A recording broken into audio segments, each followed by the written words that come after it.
रत्नागिरी जिल्हा परिषदेच्या 30व्या वार्षिक स्नेहसंमेलनानिमित्त आयोजित कार्यक्रमात ते प्रमुख मार्गदर्शक म्हणून बोलत होते। यावेळी व्यासपीठावर जिल्हाधिकारी मनोज जिंदाल, जिल्हा परिषदेच्या मुख्य कार्यकारी अधिकारी वैदेही रानडे, अतिरिक्त मुख्य कार्यकारी अधिकारी परीक्षित यादव, प्रकल्प संचालक विजय सिंह जाधव, शिवसेनेचे जिल्हा प्रमुख राहुल पंडित, तालुका प्रमुख बंड्या साळवी, बाबू म्हाप, रत्नागिरी पंचायत समितीचे सभापती प्रवीण पांचाळ, गुहागरचे सभापती प्रणव पोळेकर यांसह विविध तालुक्यांचे सभापती आणि जिल्हा परिषद सदस्य उपस्थित होते। यावेळी पालकमंत्र्यांनी जिल्हा परिषदेचा कारभार आणि प्रशासकीय शिस्तीवर बोट ठेवले। आता सगळ्या अधिकाऱ्यांचे डोळे कदाचित 16 तारखेकडे आता लागलेले असतील। 16 तारखेला जिल्हा परिषदेचा अध्यक्ष कोण होणार आहे, उपाध्यक्ष कोण होणार आहेत, सभापती कोण होणार आहेत, कोणाची गाडी कोण सभापती काढून घेणार आहे, काय आता या सगळ्या गोष्टी डोक्यामध्ये तुमच्या असतील।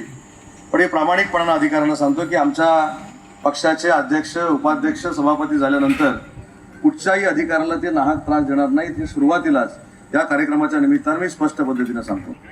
त्याच्यामुळं काही जे प्रथा परंपरा पूर्वीच्या होत्या की जिल्हा परिषदेच्या सदस्यांना एक कुठची तरी केबिन ताब्यामध्ये घ्यायची, तिथं अधिकाऱ्यांना बोलवायचं, तिथं दमदाटी करायची आणि मला पाहिजे तेच झालं पाहिजे, ही हुकुमशाही आता चालणार नाही। सीओ मॅडम, मला देखील आपल्याला विनंती करायची आहे, अशी प्रवृत्ती आमच्यामध्ये देखील निर्माण होण्याचं जर कोण प्रयत्न करत असतील तर ते वेळीच निदर्शनास जर आणून दिलं तर त्याच्यावर देखील बंदोबस्त केला जाईल।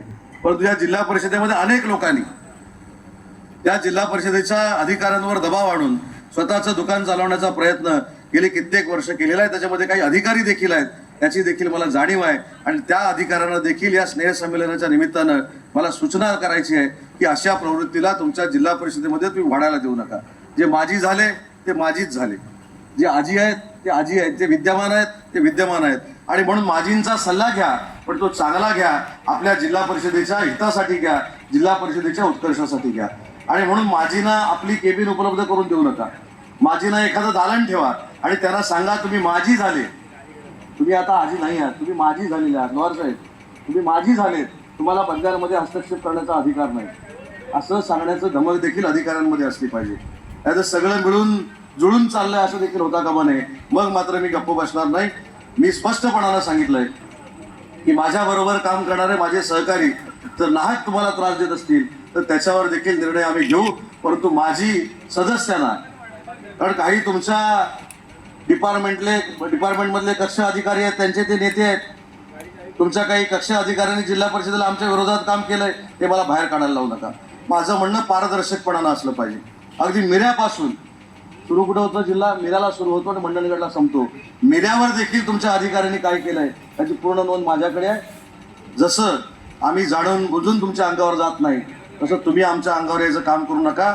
आम्ही शेवटी प्रशासनात आहोत, आम्ही मंत्री म्हणून काम करतोय, आम्ही पदाधिकारी म्हणून काम करणार आहोत। त्याच्यामुळे प्रत्येकानं प्रत्येकाच्या स्तरावर काम केलं पाहिजे, या मताचा मी आहे। अगदी इत्तंभूत यादी माझ्याकडे आहे। नाणीजला काय झालं ती यादी माझ्याकडे आहे, मिऱ्यावर काय झालं ते माझ्याकडे आहे, या जिल्हा परिषदेच्या काही दालनांमध्ये काय झालं हे देखील माझ्याकडे आहे। त्याच्यामुळे झालं तो इतिहास आहे। आता आपल्याला वर्तमानामध्ये काम करायचं आहे आणि वर्तमानामध्ये काम करत असताना सत्तेबरोबरच तुम्हाला काम करावं लागेल, अध्यक्षांबरोबरच काम करावं लागेल। जे तुम्हाला वैयक्तिक राजकारण करायचं आहे ते या जिल्हा परिषदेच्या गेटच्या बाहेर ठेवा, त्याच्यामध्ये आम्ही कुठेही लक्ष देणार नाही। प्रयत्न काही कक्ष अधिकाऱ्यांनी ज्यांच्याकडे काही महत्त्वाची टेबल आहेत त्यांनी करण्याचा जर प्रयत्न केला तर त्यांचा आता निलंबनच आहे, हा देखील निर्णय पालकमंत्री म्हणून माझ्याकडनं या स्नेहसंमेलनाच्या निमित्तानं ऐकून घ्यावा। कारण राजकारणासाठी जिल्हा परिषदेचे अधिकारी नाही आहेत, राजकारणासाठी कक्ष अधिकारी नाही आहेत। एखाद्या समाजाचा नेता आहे म्हटल्यानंतर त्या समाजामध्ये जाऊन काहीतरी वितुष्ट निर्माण करणं, त्या समाजाला जाऊन काहीतरी वेगळं सांगणं, याच्यासाठी जिल्हा परिषदेचे अधिकारी नाहीत, याची देखील नोंद मॅडम आपण घेतली पाहिजे। कारण जिल्हा परिषदेच्या निवडणुकीमध्ये आम्हाला आत्मविश्वास होता की कोणी जरी आमच्या समोर आलं तरी 2/3 मेजॉरिटीनं शिवसेना या जिल्हा परिषदेमध्ये येणार आहे हा ठाम विश्वास होता। तरी देखील काही लोकांनी हे उद्योग करण्याचा प्रयत्न केलाय आणि मी राज्याचा उद्योग मंत्री असल्यामुळं कोण कुठं उद्योग करतात याची सगळी जाणीव माझ्याकडे आणि माझ्याकडे नोंद देखील आहे।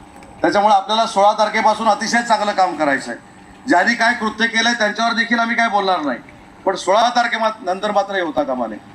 टाइम्स डिजिटलला लाईक करा, शेअर करा, सबस्क्राईब करा आणि बेल आयकॉन दाबायला विसरू नका। Times digital.